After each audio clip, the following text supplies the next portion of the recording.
ராஃபாவில் தாக்குதலை உடனடியாக நிறுத்தும்படி இஸ்ரேலுக்கு அனைத்துலக நீதிமன்றம் உத்தரவிட்டதை மலேசியா வரவேற்றுள்ளது. மேலும் எந்தவொரு தடையும் இன்றி மனிதாபிமான உதவிப் பொருட்கள் சென்றடைவதற்கு ராஃபாவில் எல்லை பாதுகாப்பை திறந்து வைப்பதை நிலைநிறுத்தும்படியும் இஸ்ரேலுக்கு அனைத்துலக நீதிமன்றம் உத்தரவு பிறப்பித்துள்ளதாக வெளியுறவு அமைச்சு வெளியிட்ட அறிக்கையில் தெரிவித்தது.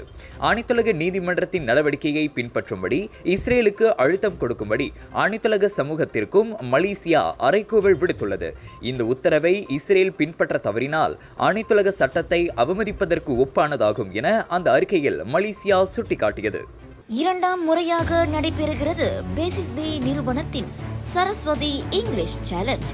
சரஸ்வதி ஆங்கில சவால் போட்டி மாணவர்களின் ஆங்கில மொழி திறனை வெளிக்கொணரும் இதன் இறுதிச் சுற்றை காண விருப்பமா?